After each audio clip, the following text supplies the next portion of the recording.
అందరికీ నమస్కారం. Welcome to BVM Andhra Pradesh. ప్రజల కోసం ప్రశ్నిస్తాం. సో చూస్తే ఈరోజు ఏదైతే ప్రజా సమస్యలపైన పోరాడతామని చెప్పి మా ఛానల్కి సంబంధించి వచ్చామో, సో దానికి సంబంధించి పూర్తి స్థాయిలో కార్యక్రమాలు చేయడానికి అనుక్షణం మేము తోడ్పడుతున్నాం. ఇందులో భాగంగానే ఈరోజు ఒక మంచి సబ్జెక్టు, ఒక మంచి పర్సన్స్ తయారనే కారణంతో national Human rights crime control force వ్యవస్థాపకులు మాదేశ్ గారు మనతో ఉన్నారు. అసలు నేషనల్ హ్యూమన్ రైట్స్ అంటే ఏంటి, ఈ మానవ హక్కులకి సంబంధించి ఈ రోజు ఉన్నటువంటి తరుణంలో భారతదేశంలో ఇంప్లిమెంటేషన్ ఏ కార్యాలయంలో ఏ విధంగా ఉంది, మరి ఈ మానవ హక్కుల్ని ఏ విధంగా ముందుకు తీసుకెళ్లాలనే కార్యక్రమం పైన చేద్దాం. ముందుగా నమస్తే సార్. సార్ నమస్తే అండి. సార్, అసలు ఈ national Human rights crime control force రావడానికి ముఖ్య కారణం ఏమి? సార్, ఇది national Human Rights and Crime control force రావడానికి ముఖ్య కారణం ఏంటి అని అంటే 2023 సంవత్సరంలో మే నెలలో National Human Rights and Crime Control బ్యూరోలో నేను డిస్ట్రిక్ట్ వైస్ ప్రెసిడెంట్గా ఉన్నాను. ఓకే, అంటే ఇంకో సంస్థలో పనిచేశారు? ఇంకొక సంస్థలో నేను పనిచేశాను. ఓకే. ఆ సంస్థలో పనిచేస్తున్నప్పుడు నేషనల్ లోక్ అదాలత్ అనేది జరుగుతుంది. ఓకే. సో ఈ నేషనల్ లోక్ అదాలత్ జరిగే దానికోసం మేము అందులో పాల్గొనాలి, మాకు అవకాశం కల్పించండి అని చెప్పేసి district legal service authority secretary గారు, గౌరవనీయులైన కరుణ కుమార్ గారు, జడ్జి గారు, ఓకే, ఆయన దగ్గరికి వెళ్ళి ఒక చిన్న రిప్రజెంటేషన్ ఇవ్వడం జరిగింది. ఆ రోజు నా టీం వచ్చేసి జస్ట్ 3 ఉన్నాం. ఓకే. సో ఆ 3తో నేను వెళ్ళి అక్కడ రిప్రజెంటేషన్ ఇవ్వడంతో సార్ కూడా పాజిటివ్గా రెస్పాండ్ అయ్యారు. పాజిటివ్గా రెస్పాండ్ అయ్యి సార్ ఒక మాట చెప్పారు. ఏంటి అని అంటే, మీరు ఒక బ్యానర్ కింద వర్క్ చేయడానికన్నా మీరే ఒక బ్యానర్ ఎందుకు క్రియేట్ చేసుకోకూడదు, ఓకే, మీరే ఒక ఆర్గనైజేషన్ ఎందుకు పెట్టకూడదు అని చెప్పేసి 2023లో నాకు సార్ నన్ను ఆ విధంగా ఒక చిన్న థాట్ అనేది నా హృదయంలో వేశారు. ఓకే, నా మైండ్ లో పడింది. సో ఒక జడ్జి గారు తన ఛాంబర్ లో కూర్చోబెట్టుకుని ఈ విధంగా అంటే నేను ఆ స్థాయికి ఎదిగానా అని చెప్పేసి నాకు అనిపించింది ఒక్కోసారి. ఓకే, సరే అని చెప్పి ఇక సార్ చెప్పారు కదా అని చెప్పి ఆలోచించాను. కొన్ని మనస్పర్ధల కారణాల వల్ల ఆ బ్యూరో విడిచిపెట్టడం అనేది జరిగింది. విడిచిపెట్టాను. తర్వాత నేనే సొంతంగా ఆర్గనైజేషన్ పెట్టడం జరిగింది. ఇదే national Human Rights and Crime control force. Okay. మా యొక్క ముఖ్య ఉద్దేశం ఏంటి అని అంటే, ప్రజలకు చట్టాలపైన అవగాహన కల్పించాలి. ప్రజలకు చట్టాలపైన అవగాహన కల్పించాలి. ఫర్ ఎగ్జాంపుల్ మీరు చూసుకున్నట్లయితే తమిళ్ హీరో విజయ్ అనేసి ఒక హీరో, దమ్ముంటే కాసుకో, ఈ మూవీ నన్ను చాలా ఇన్స్పైర్ చేసింది అనమాట. ఓకే. ఇప్పుడు కూడా నేను ఒక్కోసారి అవకాశం ఉంటే లా చదువుదాము అనిపిస్తుంది ఒక్కోసారి. అంటే నేను దీనికి వెళ్ళలేను, కానీ నాకు అవకాశం ఒకవేళ వచ్చిందంటే మాత్రం ఖచ్చితంగా లా చేయాలనేది ఒక థాట్ అన్నది. సో ఆ సినిమాని ఇన్స్పిరేషన్ గా తీసుకొని 2024 నవంబర్ 15న ఈ national Human Rights and Crime control force అనేది ఎస్టాబ్లిష్ చేయడం జరిగింది. ఓకే.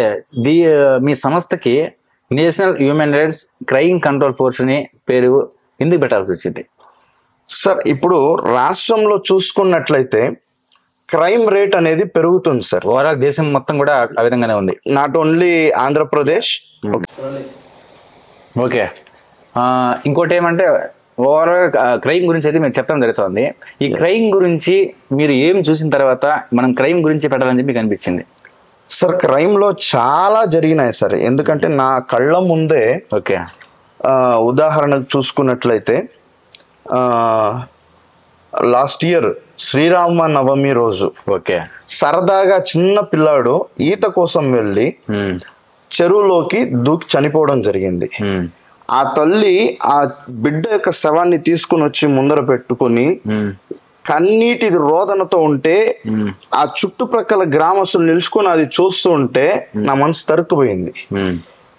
9 నెలలు ఒక తల్లి మోసి కని పెంచిన తర్వాత 7 సంవత్సరాలు ఆ తల్లికి ఎంత నొప్పి ఉంది. సో ఇలాంటి పెయిన్ అనేది ఇంకొకసారి ఎవరికి రాకూడదు అనే ఒక ఉద్దేశంతో క్రైమ్ ని ఎంచుకోవడం, క్రైమ్ కంట్రోల్ చేయడం మంచిది. అంటే ఒక అబ్బాయి వచ్చేసి స్విమ్మింగ్ కి వెళ్ళి చనిపోతే ఆ బాధ జరిగితే అది యాక్సిడెంట్ అవుతుంది తప్ప క్రైమ్ ఎట్లా అవుతుంది? అది సార్ ఇది కూడా ఒక క్రైమే సార్. క్రైమ్ అవుతుంది? చెప్తాను. ఈత కోసం అని చెప్పి ఫ్రెండ్స్ ఏం చేస్తారు అని అంటే సరదాగా వెళ్తారు, ఓకేనా. ఈత వచ్చిన వాళ్ళంటే ఓకే, ఈత రాని వాళ్ళని కూడా తీసుకెళ్ళడం కూడా అది కూడా అఫెన్సే కదా. సో ఇక్కడ ఫ్రెండ్స్ ది ఒక తప్పు ఉంది, అట్ ద సేమ్ టైం తల్లిదండ్రులది కూడా ఒక తప్పే. ఎందుకు అని అంటే పిల్లల్ని కాపాడుకోవాల్సినటువంటి బాధ్యత వాళ్ళది. సమ్మర్ వెకేషన్స్ లో పిల్లల్ని చూసుకోవాల్సినటువంటి బాధ్యత తల్లిదండ్రులది. సో సొంత పనుల మీద వండుకొని పిల్లల్ని నెగ్లెక్ట్ చేయడంతో ఇలాంటి సంఘటనలు జరిగిపోతున్నాయి. అది ఓకే. చూసుకుని నెక్స్ట్ ఇంకోటి ఏమంటే మనం చూసినామంటే ప్రతి గవర్నమెంట్ ఆఫీస్ కావచ్చు, లేకపోతే గవర్నమెంట్ సెక్టర్ కావచ్చు, ప్రైవేట్ సెక్టర్ కావచ్చు, మనం ఎక్కడ చూసినా కూడా మానవ హక్కులకి పూర్తి స్థాయిలో చోట్లేదు. మనం చూస్తూనే ఉన్నాం. ఫర్ ఎగ్జాంపుల్ ఢిల్లీలో నిర్భయ చట్టం పెట్టినారు, ఆంధ్రప్రదేశ్ దిశ పెట్టినారు, యాక్ట్ పెట్టినారు. అత్యాచారాలు జరుగుతూనే ఉన్నాయి, పెట్టిన తర్వాత మర్డర్లు జరుగుతూనే ఉన్నాయి, రాజకీయ హత్యలు జరుగుతున్నాయి, వ్యక్తిగత హత్యలు జరుగుతున్నాయి, ఇవన్నీ జరుగుతున్నాయి. అంటే రోజు రోజుకి ఏ విధంగా అవుతుందంటే ఈ క్రైమ్ని కంట్రోల్ చేయడంలో అధికారులు విఫలమవుతున్నారో, లేకపోతే ఈ క్రైమ్నే వీళ్ళు ఒక దారిగా ఎంచుకునేసి ముందుకు వెళ్తున్నారో ఆ విధంగా పరిస్థితి వస్తుంది. సో దీనికి సంబంధించి మానవ హక్కులు ఏ విధంగా ఫైట్ చేస్తున్నాయి? సార్ ఒకటి ఇందులో ఏంటంటే మెయిన్ ఒక వ్యక్తి మరొక వ్యక్తితో శత్రుత్వం ఏర్పడాలి అని అంటే తెలియని వాళ్ళతో ఏర్పడదు, తెలిసిన వాళ్ళతోనే శత్రుత్వం అనేది ఏర్పడుతుంది, ఓకేనా. ఇప్పుడు మీరు నాకు తెలీదు, నేను మిమ్మల్ని వచ్చి ఎందుకు చంపుతాను? మీరు ఏదో ఒకటి చేసింటేనే, నాకు ఆ ద్రోహం చేసింటేనే దాన్ని మనసులో పెట్టుకొని కక్ష సాధించి మిమ్మల్ని ఏదో ఒక రోజు వచ్చి నేనేం చేస్తాను, చంపేస్తాను. సో ఇలాంటిది ఫస్ట్ మనిషి ఎదుటి మనిషిని మనిషిగా ఎప్పుడైతే గుర్తిస్తాడో అప్పుడు ఈ రాజకీయ హత్యలు కానీ, లేకపోతే ఈ హత్యలు కానీ, ఈ మానభంగాలు, అత్యాచారాలు కానీ ఇవన్నీ నిలిచిపోవడం అనేది జరుగుతుంది. ఎప్పుడు మనిషి మృగం అయిపోతాడో అప్పుడు ఇవన్నీ వీటన్నిటికీ తావు అనేది దొరుకుతుంది. ఓకే. నిజంగానే భారతదేశంలో మానవ హక్కులు ఉన్నాయంటారా? ఉంటే అసలు ఈ విధంగా ఉంటుందా? 77 సంవత్సరాల భారతదేశంలో ఈ రోజు కూడా ఎంతోమంది తమ హక్కుల్ని కూడా ఉపయోగించుకోలేకుండా చనిపోయే వాళ్ళు ఉన్నారు. ఒక రైతు మనం చూస్తున్నాం, ఆత్మహత్యలు చేసుకుంటున్నారు రైతులు. ప్రభుత్వం నుంచి వాళ్ళకి రావాల్సినటువంటి హక్కులు కూడా పూర్తిగా రావడం లేదు. ప్రతి ఒక్క చోట ఎక్కడ చూసినా రోజుకి ఏదో కథనంలో హక్కులు ఉల్లంఘన జరుగుతూనే ఉంది. మరి ఇట్లా జరుగుతూ ఉన్నప్పుడు ఎన్నో మానవ హక్కులు ఉన్నాయి, ఎన్నో సంఘాలు ఉన్నాయి, ఎన్నో ఉన్నాయి. ఇదంతా ఏం చేస్తా ఉన్నట్లు? సార్ ఉన్నాయి, కానీ ఎవరు కూడా వెళ్ళి స్వచ్ఛందంగా ఫిర్యాదు చేయలేకపోతున్నారు. ఓకే. ఇంకోటి ఏంటి అని అంటే తనకు మానవ హక్కు అనేది భంగం కలిగింది అని తనంత తాను గుర్తించలేకపోతున్నాడు మనిషి. ఇప్పుడు ఇంకొంతమంది తెలియక ఈ హ్యూమన్ రైట్స్ అనేది ఉంది. అసలు హ్యూమన్ రైట్స్ అంటే ఏంటి సార్? అదొక కంపెనీనా అనేసి అంటున్నారు విలేజెస్ లో. నేను వెళ్ళి విలేజెస్ లో అవేర్నెస్ కల్పించినప్పుడు హ్యూమన్ రైట్స్ అంటే ఏమి, హ్యూమన్ రైట్స్ అంటే కంపెనీనా, ఎంత శాలరీ ఇస్తారు మీకు అని చెప్పేసి అంటున్నారు. కానీ హ్యూమన్ రైట్స్ అంటే మానవ హక్కులు, ఇది మా కోసం నిర్మించినటువంటి ఒక సంస్థ. ఈ మానవ హక్కుల కమిషన్ అంటే కూడా కొంతమందికి, చాలా మందికి తెలియదు సార్. సో అధికారులు ఒకవేళ ఎదుటి వ్యక్తి యొక్క హక్కుని భంగం కలిగిస్తే మానవ హక్కుల కమిషన్ ని ఆశ్రయించవచ్చు అనే ఒక ఇది కూడా తెలియనటువంటి పరిస్థితిలో ఈరోజు ప్రజలు ఉన్నారు, ప్రపంచం కూడా ఉంది. సో ఈ మానవ హక్కుల కమిషన్ అనేది ప్రజలకి అవేర్నెస్ కల్పించాలి, హక్కుల గురించి చెప్తూనే ఉండాలి. కాలేజెస్లో కావచ్చు, స్కూల్స్లో కావచ్చు, విలేజెస్లో కావచ్చు, ఒక ప్రత్యేక క్యాంపెయినింగ్ చేసి హక్కులు చెప్తానే ఉండాలి. మరి ఈ హక్కుల గురించి చెప్పడంలో అధికారులు పూర్తిగా విఫలమయ్యారు మనకు తెలుస్తూనే ఉంది. విఫలమైనప్పుడు మీ పోరాటము అధికారుల పైన ఉంటుందా, లేకపోతే ప్రజలకు అవేర్నెస్ కల్పించడం ఉంటుందా? మీరు ఏ విధంగా హక్కుల గురించి బయట ప్రపంచానికి చెప్తారు? మా యొక్క ఇంటెన్షన్ ఏంటి అని అంటే, అధికారుల పైన మేము ఎప్పుడే కానీ పోరాటం చెయ్యము. నెక్స్ట్ రాజకీయ నాయకుల పైన కూడా మేము పోరాటం చెయ్యము. మా మెయిన్ మోటో ఏంటి అని అంటే, ప్రజలకి చట్టాలపైన అవగాహన కల్పించాలి. ఓకే. సో ఇప్పుడు ఫర్ ఎగ్జాంపుల్ కన్సూమర్ కోర్ట్ అంటే ఏంటి సార్? కన్సూమర్ కోర్ట్ అంటే ఏంటి? వినియోగదారుల కోర్ట్, అవునా? సో ఈ వినియోగదారుల కోర్టు ఒకటి ఉంది అని చెప్పి కూడా తెలియనటువంటి స్థితిలో ఉన్నారు ప్రజలు. కొంతమంది పల్లెటూర్లలో ప్రజలకు తెలియదు అంటే దానికి కారణము ఎంఆర్పి కన్నా ఎక్కువ ధరకు అమ్ముతున్నారు కదా, దాన్ని తీసుకెళ్లి ప్రశ్నించాలి అనే భావం కూడా ఒకరిలో కూడా లేదు. సో దానిపైనే మా యొక్క ఇది ఏంటంటే, ఖచ్చితంగా ఈ చట్టం అనేది ఉంది, ఎంఆర్పి కన్నా ఎక్కువ ప్రైస్ అమ్మకూడదు, దీనిపైన మీరు ఫైట్ చేయండి, మీ హక్కు ఇది అని చెప్పి మేము తెలియపరచడానికే మా నేషనల్ హ్యూమన్ రైట్స్ అంటే మీరు చెప్తే ప్రజలు నిజంగానే వెళ్ళేసి ఫైట్ చేసే అంత ఉంటుంది అనుకుంటారా వాళ్ళకి? పాపం అంటే రోజువారీ కూలి చేసేవాళ్ళు, రోజువారీ అంటే అందరూ తక్కువ ఉండేవాళ్ళు, వాళ్ళు ఫైట్ చేసే అంత ఉంటుందా? ఎస్ సార్, నేను చెప్తాను. మేము వెళ్ళి చెప్పగానే ఎవరు మారారు సార్. ఎస్. ఓకే, 100 మంది ఆ యొక్క ప్రాంతంలో ఉండి వింటున్నప్పుడు ఆ 100 మందిలో ఒక్కడు మారుతాడు చూడండి, ఆ వ్యక్తి మార్పు కోసం మేము కోరుకుంటున్నాం. కథ ఏం చేస్తారు? ఆ 99 మంది ఏదో ఒక రోజు ఖచ్చితంగా ఆ ఒక్క వ్యక్తిని చూసి మారుతారు సార్. ఏదో ఒక రోజు ఖచ్చితంగా ఆ ఒక్క వ్యక్తి, ఒక గ్రామానికి ఇలాంటి ఒక వ్యక్తి ఉంటే ఖచ్చితంగా ఆ గ్రామాన్ని మార్చచ్చు సార్. అంటే ఇప్పుడు దాకా గ్రామంలో అలాంటి వ్యక్తులు లేరంటారా? అంటే తెలిసినా కూడా ఎడ్యుకేషన్ ఉన్నారు. అప్పుడు సైలెంట్ గా చెప్తే ఎట్లా అప్సెట్ అవుతారు అనుకుంటారు మీరు? సార్ రిపీట్ చేయండి మీ క్వశ్చన్. అంటే మీరు చెప్పేది ఏమంటే, ఆ గ్రామంలో ఒక్కరు మారినా కూడా మాకు చాలు అంటున్నారు మీరు. సో ఇప్పుడు దాకా మినిమం నాలెడ్జ్ ఉన్న వాళ్ళు, దీనిపైన ఉన్న వాళ్ళు ఖచ్చితంగా ఒకరైనా ఉంటారు, ఎందుకంటే ఎడ్యుకేషన్ సంబంధించి ఉంటారు కాబట్టి. వాళ్ళు ఇప్పుడు దాకా మార్పు ఉండేవాళ్ళు మార్చేస్తారా? ఉంటే ఎందుకు మార్పు రాదు? ఉంటే ఒకవేళ మీరు చెప్పినట్టుగా అనుకున్నాం, ఉంటే ఎందుకు ప్రశ్నించారు? వాళ్ళ గ్రామాన్ని ఎందుకు మార్చుకొని ఉండరు? వాళ్ళ గ్రామంలో ఉన్న ప్రజలను ఎందుకు మార్చుకుంటారు? మీరు national Human rights crime control force పెట్టడానికి ఎన్ని రోజులు టైం పట్టింది? ఎన్ని సంవత్సరాలు?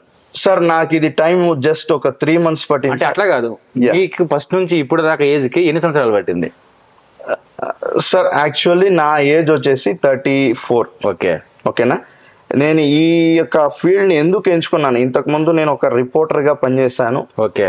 సో నాకు అది వద్దనుకొని మనసులో మళ్ళీ నేను ఈ ప్రజల దగ్గరికి వెళ్ళాలి, ప్రజల దగ్గరికి వెళ్ళి మనం ఏం చేయాలి, అవేర్నెస్ క్యాంపెయిన్స్ కండక్ట్ చేయాలి. ఓకే. సో దీనికోసం ఏ ప్లాట్ఫామ్ అయితే మంచిది అని చెప్పేసి నేను బాగా ఆలోచించుకొని నేను తీసుకున్న నిర్ణయం కరెక్ట్ అని చెప్పి అనిపించింది నా మనసుకి. సో దానికోసం ఈ యొక్క National Human Rights and Crime Control బ్యూరోలో నేను ఫస్ట్ జాయిన్ అవ్వడం జరిగింది. అందులో కూడా కొన్ని యాక్టివిటీస్ మంచిగా చేశాము, అందులో కూడా అధికారులు మంచిగా సహకరించారు. అప్పుడు ఆ తర్వాత కొద్దిగా మనస్పర్ధల వల్ల బయటికి వచ్చి సొంతంగా ఆర్గనైజేషన్ అనేది స్టార్ట్ చేయడం జరిగింది. అంటే మీకు పెట్టడానికి 34 years టైం పట్టినప్పుడు ఒక గ్రామంలో మార్పు రావాలంటే వాళ్ళకి కొంచెం టైం పట్టచ్చు. సో నేను చెప్పడం నా ముఖ్య పాయింట్ ఏమిటంటే, మీరు ప్రజల్లో ఖచ్చితంగా మార్పు తీసుకురావాలని చెప్పి వస్తున్నారు, ఇది బాగానే ఉంది. ఆ మార్పు కోసం మీరు ప్రయత్నిస్తా ఉన్నప్పుడు ఆ మార్పు వస్తే ఎవరికైతే ఇబ్బందికరంగా మారుతుందో, హ్యూమన్ రైట్స్ తెలుసుకొని ఇబ్బందికరంగా మారుతుందో, వారు నిజంగానే వారిని ఆ మార్పు దిశగా ప్రయత్నిస్తారా? మీకు అర్థమైందా నా పాయింట్? చెప్పండి. వాళ్ళకి ఇబ్బందికరంగా మారిస్తే హ్యూమన్ రైట్స్ సంబంధించి, మానవ హక్కులకు సంబంధించి ఎవరైతే ఉన్నారో ఈ మానవ హక్కులు తెలుసుకుంటే అధికారులు కావచ్చు, పొలిటీషియన్స్ కావచ్చు, చాలా పరిణామాలు అయితే ఎదుర్కొనేదానికి అవకాశం ఉంటుంది. అవును. సో వాళ్ళు వీళ్ళని అక్కడ దాకా రప్పించడానికి ఆస్కారం ఉందంటారా, లేకపోతే మీరు చివరి వరకు వాళ్ళతో పోరాడతారా? ఖచ్చితంగా వాళ్ళతో ఉండి మేము పోరాడానికైనా సిద్ధం సార్. ఇంకోటి ఏంటి అంటే, ఆ వ్యక్తి తన యొక్క హక్కుల గురించి తెలుసుకొని తాను పోరాటం చేస్తున్నాడని చెప్పి కొన్ని ప్రాబ్లమ్స్ ఏదైతే ఫేస్ చేస్తాడంటున్నారో, ఆ ప్రాబ్లమ్స్ ఫేస్ చేసేటప్పుడు తన హక్కులు తనను తాను రక్షించుకోవడానికి సెల్ఫ్ డిఫెన్స్ అనేది ఉంది. ఓకేనా? నెక్స్ట్ ఈ పోలీస్ స్టేషన్ లో కూడా వెళ్ళి ఫిర్యాదు చేసుకోవచ్చు, ఇలా నాకు ప్రాణహాని ఉంది పలానా వ్యక్తుల ద్వారా నుండి, సో నాకు ఆత్మరక్షణ కల్పించండి అని చెప్పి ఫిర్యాదు కూడా చేసుకోవచ్చు సార్. సో ఈ విధంగా కూడా ముందుకెళ్ళచ్చు ప్రజలు. ఓకే, మీకు చూపిస్తాను నేను, ఎక్స్ప్లెయిన్ చేయండి. Yeah sure.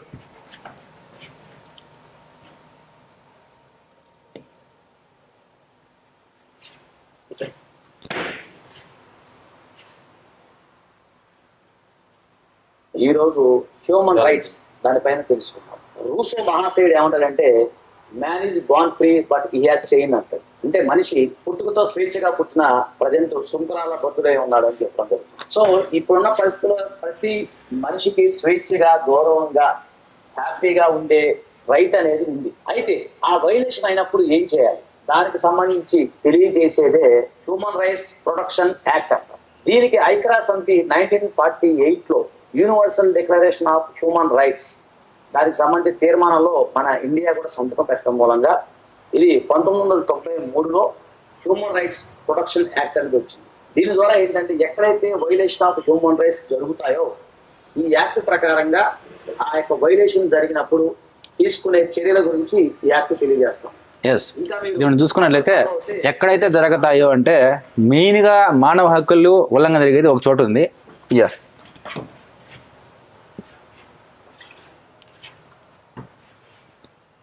Human rights commission లో మనం పిటిషన్ ఏ విధంగా వేయవచ్చు అనే అంశం మీద తెలుసుకుందాం. ఎక్కడైనా సరే మీకు సంబంధించి హ్యూమన్ రైట్స్ భంగం కలిగినప్పుడు, అంటే ఉదాహరణకి ఎక్కడైనా లాకప్ డెత్ జరిగినా, లేదా పోలీసు వారు మిమ్మల్ని అక్రమంగా వేధిస్తున్నా, లేదా ఇంకే ఇతర ఇబ్బందికి కనుక మీరు గురైనప్పుడు మీరు ఒక పేపర్, జస్ట్ ఒక తెల్ల పేపర్ తీసుకుంటే సరిపోతుంది. ప్రత్యేకమైన దానికి సంబంధించిన ఫార్మ్స్ అనేవి ఏమి ఉండవు. గౌరవనీయ హ్యూమన్ రైట్స్ చైర్మన్ గారికి అయ్యా నేను అనగా సో అండ్ సో మేము ఈ సందర్భంలో ఇలా బాధపడతా ఉన్నాము, మాకు ఎలాంటి ఇలా జరిగింది మీరు కామన్ గా ఏదైతే రాయదలుచుకున్నారో రాసి, అలాగే ఈ పిటిషన్ కి సంబంధించి ఎక్కడ కూడా మేము ఫిర్యాదు చేయబడలేదు అని చెప్పి ఒక రాసి మీరు ఇట్లు అని చెప్పి సంతకం ఫోన్ నెంబర్ రాసి జస్ట్ మీరు ఒక రిజిస్టర్ పోస్ట్ లో పంపించచ్చు. లేదు అలా కాదనుకుంటే వెబ్సైట్ ఓపెన్ చేసి అక్కడ వాళ్ళు ఇచ్చిన మీ యొక్క పేరు మనం చూసుకోవచ్చు. బుడిదేవా మీకు ఎందుకు పెట్టినానంటే పోలీసులకు సంబంధించి ప్రజలు ఏ విధంగా భయపడతారో మీకు తెలుసు. సో అదే పోలీస్ స్టేషన్ లో మానవ హక్కులకి సంబంధించి ఏదైనా అవకతవకలు జరిగితే ప్రజలు పోలీస్ స్టేషన్కి వెళ్ళి ధైర్యం చేస్తారా? ఆ మానవ హక్కులకు సంబంధించి వాళ్ళు ఫైట్ చేసేంత కెపాసిటీ ఉంటుందా? మీరు ఎంత చెప్పినా కూడా పోలీస్ స్టేషన్ అంటే అందరికి భయం ఉంది. అది అందరికి చూసుకున్నట్లయితే పోలీస్ స్టేషన్కి వెళ్ళి మనం ఎందుకు ఫిర్యాదు చేయాలి, మనం ఎందుకు అని చెప్పేసి అందరికీ ఉంది. సో నిజంగానే పోలీస్ స్టేషన్లో మానవ హక్కులు కానీ ఉల్లంఘన అయితే మీరేం చేస్తారు సార్? పోలీస్ స్టేషన్లో మానవ హక్కులు ఉల్లంఘన అనేది ఒకవేళ ఇప్పటి వరకు జరగలేదు. ఇన్ కేస్ జరిగితే ప్రజలు ఎవరికైతే మానవ హక్కు తన హక్కుకి భంగం కలిగిందో, సార్ ఆజాద్ సార్ ఆయన వీడియోస్ నేను చూస్తూ ఉంటాను, చాలా ఇన్స్పైర్ పొందుతా ఆయన వీడియోస్ చూస్తే. ఖచ్చితంగా హ్యూమన్ రైట్స్ కమిషన్లో ఫిర్యాదు చేయొచ్చు. పుంగునూరులో రీసెంట్గా ఎలక్షన్స్ ముందు పోలీసుల మీద హ్యూమన్ రైట్స్ కమిషన్కి ఫిర్యాదు చేశారు సార్. ఫిర్యాదు చేస్తే అది కేసు ఇప్పటికీ నడుస్తుంది అనుకుంటాను. సో షూ కాల్తో తనడము ఇలాంటివి సార్, ఇది ఎక్కడ కూడా జరగదు. అది ఆయన ఇది చేశాడో లేకపోతే ప్రజలు ఆయన్ని ఆ విధంగా ఇప్పుడు పోలీస్ వాళ్ళు కూడా కొన్ని ఏంటంటే వాళ్ళకు కూడా ఒక రెస్పెక్ట్ అనేది ఉంటుంది. సో వాళ్ళకు కూడా హక్కు అనేది ఉంది కదండి సార్. వాళ్ళు కూడా మానవులే కదండి సార్. వాళ్ళేమి భక్షకులు కాదు కదండి సార్. వాళ్ళ దగ్గరికి వెళ్ళి మన సమస్యను ఎప్పుడైతే చెప్తామో వాళ్ళు తప్పకుండా ఓపికతో వినాలి. ఒకటి నెంబర్ 1, పోలీస్ స్టేషన్కి ఎందుకు వెళ్తారు సార్? ఏదైనా సమస్య వస్తేనే పోలీస్ స్టేషన్కి వెళ్తారు. పోలీస్ స్టేషన్కి వెళ్ళినప్పుడు ఎస్ఐ కానీ సిఐ గారు కానీ ఖచ్చితంగా వచ్చినటువంటి కంప్లైంట్ దారుని కూర్చోబెట్టి ఖచ్చితంగా మీ సమస్యను మేము పరిష్కరిస్తామని భరోసా ఇవ్వాలి. భరోసా ఇస్తూ వాళ్ళకి ధైర్యం అనేది ఇవ్వాలి. ధైర్యం ఇచ్చిన తర్వాత అక్కడ వాళ్ళు కంప్లైంట్ దారుడు ఇక్కడ నాకు న్యాయం జరుగుతుంది అనేసి అనుకుంటాడు. ఇన్ కేస్ అక్కడ ఒకవేళ న్యాయం జరగకపోతే హయ్యర్ అథారిటీస్ ఉన్నారు సార్. డిఎస్పి గారు ఉన్నారు, ఎస్పీ గారు ఉన్నారు, ఐజీ, డిఐజీ, డీజీపీ, ఈ లెవెల్ వరకు కూడా వెళ్ళొచ్చు, ప్రజలకి ఆ హక్కు అనేది ఉంది, ఎవరి దగ్గరికైనా వెళ్ళి ఫిర్యాదు చేయొచ్చు సార్. సో పోలీస్ అధికారులు మనలాంటి మనుషులే, వాళ్ళేమి భక్షకులు కాదు. వాళ్ళ దగ్గరికి వెళ్ళి they are public servants sir. వాళ్ళు మన కోసం వాళ్ళని ఏర్పాటు చేశారు ప్రభుత్వం, వాళ్ళ కోసం కాదు సార్, మనల్ని రక్షించడానికి వాళ్ళు ఏర్పాటు. నిజంగానే పోలీసులు మానవ హక్కులకు సంబంధించి పూర్తి సహకారం అందిస్తానని అనుకుంటారా? ఇప్పుడు దాకా 100% ఎన్నో చోట మనం చూసాం, లాఠీ చార్జ్ చేశారు, రెస్పెక్ట్ లేకుండా మాట్లాడడం కానీ, సోషల్ మీడియా మనం చూస్తూ ఉంటాం, వల్గర్ గా మాట్లాడడం కానీ, ట్రాఫిక్ లో వల్గర్ గా మాట్లాడడం కానీ, చేయి చేసుకోవడం కానీ, బూతులు మాట్లాడడం కానీ, ఇవన్నీ చేస్తూ ఉంటారు. సరే, ఇది సెక్షన్ 29 ప్రకారం అట్లా మాట్లాడకూడదు, చట్టరీత్యా విరుద్ధము, నేరము. అలాంటి పోలీస్ అధికారి పైన ఖచ్చితంగా చట్టపరమైనటువంటి చర్యలు తీసుకోవచ్చు.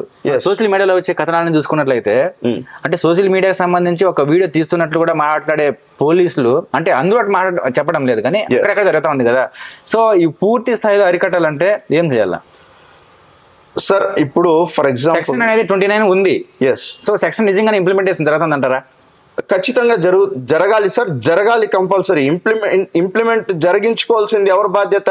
చట్టం ఉంది సార్, చట్టం ఉంది, దాని అమల్లో ఉంది చట్టము, దాన్ని వాడుకోవాల్సిన బాధ్యత ఎవరిది? ప్రజలదే.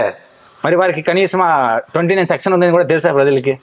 దానికోసమే మా national Human Rights and Crime control force అనేది ఉంది. ఇప్పుడు దాకా చట్టాల గురించి మీరు ఎక్కడెక్కడ చెప్పింటారు, ఏమేమి చెప్పింటారు సార్? నేనైతే ప్రతి పాఠశాలలో, గవర్నమెంట్ పాఠశాలలో కావచ్చు, కాలేజెస్ లో కావచ్చు, మేము అవగాహన కార్యక్రమాలు చేపడుతున్నాం. ఇంకా రానున్నటువంటి రోజుల్లో కూడా మేము విలేజ్ అవేర్నెస్ కల్పించాలనుకుంటున్నాం సార్. పబ్లిక్ ఎక్కడైతే ఫ్లోటింగ్ ఏరియాస్ ఉంటాయో ఆ పబ్లిక్ ఫ్లోటింగ్ ఏరియాస్ లో మైక్ పట్టుకొని మీ హక్కు ఇది అని చెప్పి ప్రతి ఒక్కరికి మేము చెప్పాలన్నది మా మెయిన్ మోటో సార్. ఓకే, అంటే మీరు ఏం చేస్తా ఉన్నారని చెప్పేసి కూడా మా దృష్టికి రావడం జరిగింది, మొత్తం చూసాం మేము. అవేర్నెస్ కార్యక్రమాలు కావచ్చు, లేకపోతే హెల్పింగ్ కావచ్చు, అనాథ సేవలకు సంబంధించి పూర్తి రెస్పాన్సిబిలిటీ తీసుకొని చేయడం కానీ, ఈ మంచి మంచి కార్యక్రమాలు మీరు చేస్తున్నారు. కొన్ని చోట్ల చూసుకుంటే మానవ హక్కుల పేరు పెట్టుకొని వ్యక్తిగత లాభం కోసం, స్వలాభం కోసం ఈ మానవ హక్కులు అనే పేరుకి పూర్తి స్థాయిలో డ్యామేజ్ చేసే కార్యక్రమాలు కొంచెం చేస్తున్నారు. అంటే ఆర్థికంగా లబ్ధి పొందడం కానీ, ఆస్తిపరంగా లబ్ధి పొందడం చేస్తున్నారు. సో అది కూడా మానవ హక్కుల ఉల్లంఘనకి వస్తుంది. అలాంటి మీ దృష్టికి వచ్చితే మీరు ఏం చేస్తారు? అలాంటి వాటి మీద మేము కామెంట్ చేయం సార్. ఓకే, మా మెయిన్ మోటో ఏంటి అని అంటే ప్రజల్లో అవగాహన కల్పించాలి. ప్రజలు మెయిన్ మోటో. అంటే వాళ్ళ గురించి అవగాహన కల్పించరా ప్రజల్లో ఇట్లా ఉంటాయని చెప్పేసి? సార్ ఇప్పుడు వాళ్ళు ఆ విధంగా చేస్తున్నారంటే వాళ్ళ విజ్ఞతకే వదిలేద్దాం సార్. అది కూడా తప్పే కదా, అది 100% తప్పే. ఓకే, తప్పన్నాక మీరు ఫైట్ చేయాలి కదా, వాళ్ళు ఎందుకు ఫైట్ చేయాలి దాని గురించి? మేము దాని గురించి కాదు సార్ ఉండేది. మా మెయిన్ మోటో ఏంటి అని అంటే ఈ ప్రజలకు అవగాహన కల్పించాలి. ప్రజలు అవగాహన పొందారు అని అంటే అట్లాంటి వాళ్ళు రారు కదా. ప్రజలు ఇప్పుడు స్టూడెంట్ కి టీచర్ ఏం చేస్తాడు? విద్య నేర్పిస్తాడు. సో ఇక్కడ మేము టీచర్ స్థాయిలో ఉండి ప్రజల్ని ఒక విద్యార్థులాగా భావించి మేము వాళ్ళ దగ్గరికి వెళ్ళి వాళ్ళ హక్కుల్ని తెలియపరుస్తున్నాం. ఓకే, మీరు టీచర్ ప్లేస్ లో ఉన్నప్పుడు తప్పు చేసే వాళ్ళకి తప్పు అని చెప్పి కూడా మీకు ఉంటుంది కదా. ఎవరన్నా తప్పు చేస్తే టీచర్ ఇది తప్పు అది తెలియకూడదని చెప్పారు అయితే టీచర్. వాళ్ళు తప్పు చేస్తున్నప్పుడు మీరు వెళ్ళేసి ఈ తప్పు ఇలా చేయకూడదు మీరు చెప్పొచ్చు కదా వాళ్ళకి. సార్ దానికన్నీ కొన్ని సమస్యలు ఉన్నాయి సార్. ఓకే, దానికంటూ కొన్ని సమస్యలు ఉన్నాయి. మా వే ఆఫ్ ఇది ఏంటి అని అంటే ప్రజల్లో అవగాహన కల్పిస్తే అలాంటి వాళ్ళు దగ్గరకు కూడా రారు సార్. ప్రజలు మారాలి. మా మెయిన్ ఇంటెన్షన్ ఏంటి అని అంటే ప్రజల్లో అవగాహన ఉంటే అలాంటి వాళ్ళు రారు కదండి సార్. ప్రజల్లో అవగాహన ఉంటే అలాంటి వాళ్ళు రారు కదా. అది మీకన్నా ముందు నుంచి సంస్థలు పెట్టుకొని చాలా మంది ఎన్నెన్నో కార్యక్రమాలు చేస్తున్నారు. మా దృష్టి కూడా వచ్చాయి. త్వరలో మేము కూడా ప్రతి ఒక్క దానిపైన టెలికాస్ట్ చేసే ప్రయత్నం అయితే చేస్తాం. ఎవిడెన్స్ కోసం వెయిట్ చేస్తున్నాం మేము కూడా. వారిని కంట్రోల్ చేస్తే నేషనల్ హ్యూమన్ రైట్స్ పైన కావచ్చు, ఈ మానవ హక్కుల సంఘాల పైన కావచ్చు, ప్రజలకు పూర్తి స్థాయిలో ఒక మంచి నమ్మకం వస్తుంది, నమ్మేదానికి ఆస్కారం ఉంటుంది. మీరు ఎన్ని మంచి పనులు చేసినా కూడా ఒక నేషనల్ హ్యూమన్ రైట్స్ సంస్థ వాళ్ళు ఇట్లా చేశారు, ఇంత డబ్బులు తీసుకున్నారు, ఇంత చేశారని చెప్తే సో అందరూ ఒకే దారికి వెళ్ళిపోతారు కదా. మీరు వచ్చి మంచి చెప్పినా కూడా అప్పుడు వాళ్ళు వచ్చారు ఇట్లా చేశారు. ఇప్పుడు మేము కూడా కొన్ని ఆఫీసెస్కి వెళ్తే మమ్మల్ని కొంతమంది అవినీతి పరులు వస్తున్నారు అని అనుకుంటారు. ఓకే, హ్యూమన్ రైట్స్ అనేది ఆ విధంగా అయిపోయింది సార్. ప్రస్తుతం ఉన్నటువంటి రోజుల్లో సెటిల్మెంట్స్ చేసుకోవడం, అందుకే మేము సివిల్ కేసెస్ కూడా మేము తీసుకోం. ఓకే, సివిల్ కేసెస్ ఏది వచ్చినా కూడా మేము ఇంటర్ఫియర్ కాము. ఇంకోటి ఏంటి అని అంటే ఎందుకు తీసుకుంటే మీరు డబ్బులు తీసుకున్నామని చెప్పేసి ఒక నమ్మకమా, లేకపోతే వస్తుందని చెప్పా ఆ పేరు వస్తుంది అని చెప్పేసి. ఇంకోటి ఏంటి అని అంటే మా మెయిన్ మోటో అది కాదు కదా. మా మెయిన్ మోటో ఏంటి, క్రైమ్. దేశవ్యాప్తంగా క్రైమ్ పెరుగుతుంది, ఆ క్రైమ్ రేట్ ని తగ్గించడమే మా మెయిన్ మోటో. సో ఆ మెయిన్ మోటో కోసం మేము ఫైట్ చేస్తాం. అంటే అధికారులు ఈ సివిల్ మ్యాటర్స్ లో రైతుల్ని కావచ్చు, లేకపోతే ఉన్నటువంటి వారిని యామారించి డబ్బులు తీసుకోవడం క్రైమే కదా. దానికంటూ ఏసీబీ ఉన్నాయి సార్, అది క్రైమే లేదని చెప్పట్లేదు. దానికంటూ ఏసీబీ ఉంది, అవినీతి యాంటీ కరప్షన్ బ్యూరో. ఓకేనా. సో అవినీతి నిరోధక శాఖ వాళ్ళు కూడా ఉన్నారు. సో ఆ శాఖ వాళ్ళకి కంప్లైంట్ చేయాలని చెప్పి మేము ప్రజలకు అవగాహన కల్పిస్తాం సార్. అంతేగాని మేము వెళ్ళి అధికారులని పట్టుకోవడము, మేము వెళ్ళి అధికారులని ఇచ్చేయడం అది అఫెన్స్ అవుతుంది. It's not correct. మీరు జస్ట్ అవగాహన కల్పిస్తారు. అవగాహన కల్పించినప్పుడు ఆ ఒక్క విషయం అలాగుంటే సివిల్ మ్యాటర్ సంబంధించి రెవెన్యూ డిపార్ట్మెంట్ సంబంధించి ఏదైనా అవకతవకలు జరిగితే ఏసీబీ కంప్లైంట్ ఇస్తామని డైరెక్టర్ గా ఏసీబీకి వాళ్ళని ప్రేరేపించి వాళ్ళ దగ్గర కంప్లైంట్ ఇస్తామని చెప్పారు మీరు. సో ఇదే పాయింట్ ఆఫ్ వ్యూలో పోలీస్ స్టేషన్ ఏదైనా ప్రాబ్లం జరిగినప్పుడు ప్రజల్ని ప్రేరేపించి పంపించచ్చు కదా, మీరు ఎందుకు పోతారు పోలీస్ స్టేషన్ కి? Correct, good question sir. ఇప్పుడు పోలీస్ స్టేషన్ కి వెళ్ళి ఆ వ్యక్తి ఫిర్యాదు చేయాలంటే లోపల భయం అనేది ఉంది సార్ ప్రజల్లో. ఇంకా పోలీసులు ఏమంటారో, పోలీసులు మేము పోయి ఫిర్యాదు చేస్తే పోలీసులు మా ఫిర్యాదును తీసుకుంటారా అని చెప్పి చాలా మందిలో ఈ భయం అనేది ఉంది. ఈ భయాన్ని పోగొట్టడానికి మా national Human Rights and Crime control force తరఫున బాధితులకు అండగా మేము వెళ్తాం. ఫ్రెండ్లీ పోలీస్ వాళ్ళు కూడా మనలాగే మనుషులే. కాకపోతే ఆ డ్రెస్ వేసుకున్నారు, దానికి మనం విలువ ఇవ్వాలి.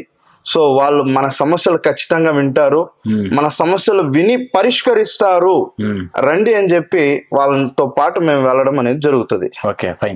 నెక్స్ట్ చూసుకున్నట్లయితే మీ సంస్థలకి ఎవరైనా జాయిన్ చేసుకోవాలంటే మీరు ఎడ్యుకేషన్ అండ్ క్వాలిఫికేషన్ చూసి, లేకపోతే పర్సనల్ డెవలప్మెంట్ చూసి ఎలా తీసుకోవాలి మీ సంస్థలకి? సార్ మా సంస్థలోకి మేము వ్యక్తుల్ని తీసుకోవాలి అని అంటే కొన్ని క్వాలిఫికేషన్స్ అనేది ఉన్నాయి. మినిమం ఇంటర్ చదివి ఉండాలి.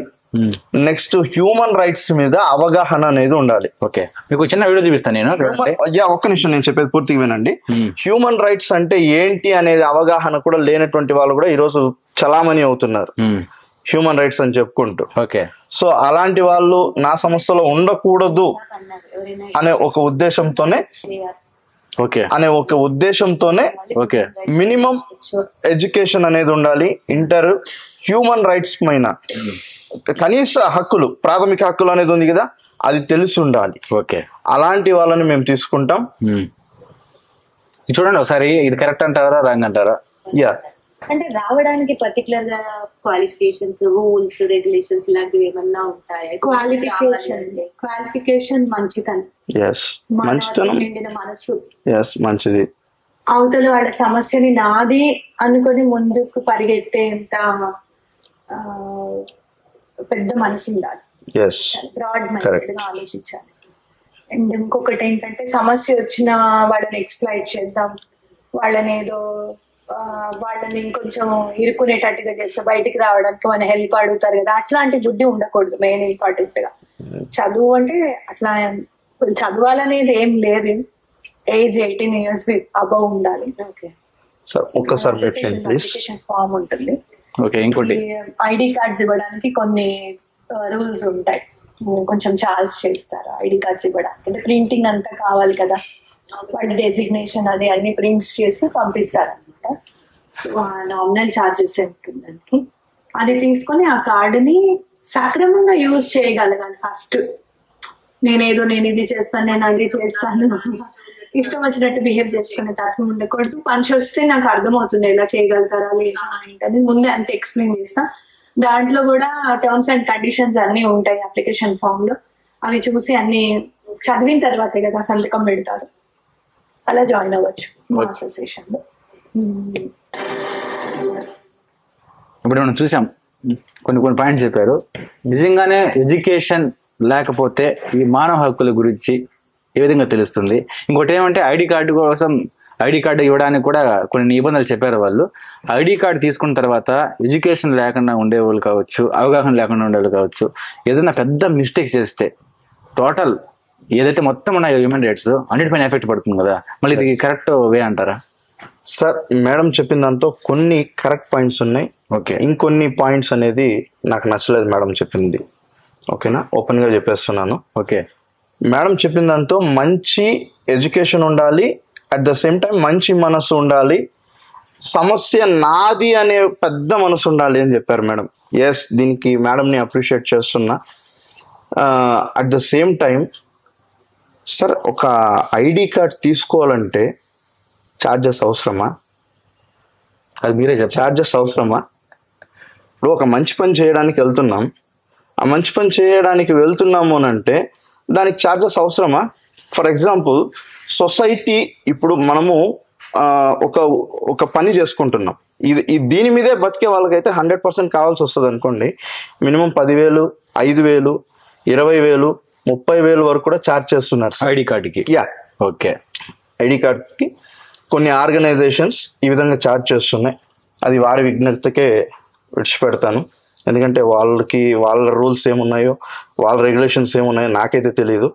బట్ ఒక ఐడి కార్డ్ డిజైన్ చేసి ఆ వ్యక్తికి డిసిగ్నేషన్ ఇవ్వాలి అని అంటే ఆ డిసిగ్నేషన్కి ఆ వ్యక్తి అర్హుడా అనేది ఫస్ట్ యువతలో ఉన్నటువంటి వ్యక్తి ఎన్నుకోవాలి.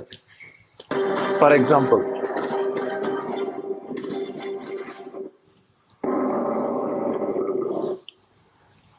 క్లోజ్ చేస్తారు. ఓకే, ఉండిలే. ఓకే, యా, ఆ వ్యక్తికి డిసిగ్నేషన్ అవసరమా అనేది ఆ ఎదుట ఉన్న వ్యక్తి, తీసుకునే వ్యక్తికి తెలియాలి. ఓకే, ఇతనికి అవగాహన ఉందా, ఇతనికి డిసిగ్నేషన్ ఇస్తే ఇతను ఆ డిసిగ్నేషన్ కి పూర్తిగా న్యాయం చేయగలడా, లేకపోతే ఆ ఐడి కార్డు పెట్టుకుని బయట నేను పలానా ప్రెసిడెంట్, నేను పలానా సెక్రటరీ, పలానా స్టేట్ ప్రెసిడెంట్, వ్యక్తిగత లాభాల కోసం ఆ విధంగా చేసుకుంటాడా అని చెప్పి యువతలో ఉన్నటువంటి డిసిగ్నేషన్ ఇచ్చేటువంటి వ్యక్తి ఆలోచించాలి. Okay, first of all. Next, ID కార్డ్కి నాకు తెలిసినంత వరకు ఛార్జెస్ సార్ మినిమం అంటే బయట మనం ఒక ఐడి కార్డ్ చేయించాలి అని అంటే మినిమం 150 to 200 అవుతుంది. ఒక ట్యాగ్ కావాలి అని అంటే, ఒక గుర్తింపు అనేది కావాలంటే దానికి ఒక 100 రూపీస్ ఒక ట్యాగ్ పెట్టుకుందాం. ఎంత అయింది సార్? 250 or 300. ఓకే, దీనికన్నా ఎక్కువ ఏం సార్ అవసరం? సో ఒకవేళ ఇన్ కేసు ఇంకొక 300 ఎక్స్పెక్ట్ చేస్తాం అనుకోండి, ఆ 300ని ఆ సంస్థ ఏం చేస్తుంది? ఖచ్చితంగా బుక్ అనేది ఉండాలి సార్, మెయింటైన్ చేయాలి, బ్యాంక్ అకౌంట్ అనేది ఉండాలి. ఆ వచ్చినటువంటి ఆ డొనేషన్స్ని ఏం చేస్తున్నారు, వచ్చినటువంటి ఆ డొనేషన్ దేనికి ఉపయోగిస్తున్నారు, ఓకే, దేనికి పెడుతున్నారు అనేది ఆలోచించాలి సార్. ఓకే. ఓకే మహేష్ గారు, ఇప్పుడు దాకా చాలా విలువైన సమాచారాన్ని ఇవ్వడం జరిగింది. ఇది ఒకటే కాదు, నెక్స్ట్ పార్ట్ 2 నేషనల్ డిమాండ్ సంబంధించి అయితే పార్ట్ 2 ఉంటుంది. విత్ అడ్వకేట్, మనకు విత్ పోలీసు వాళ్ళతో కూడా మనం ప్రయత్నం చేస్తాం. చేసిన తర్వాత ఇప్పుడు చెప్పినట్లే మీ విలువైన సమాచారం కూడా అప్పుడు BVM ఆంధ్రప్రదేశ్ వ్యూవర్స్ కి ప్రజలందరూ కూడా ఇస్తారని చెప్పేసి ఆశిస్తున్నాం. ఇప్పుడు దాకా మీ విలువైన సమయాన్ని కేటాయించినందుకు ధన్యవాదాలు. Thank you sir.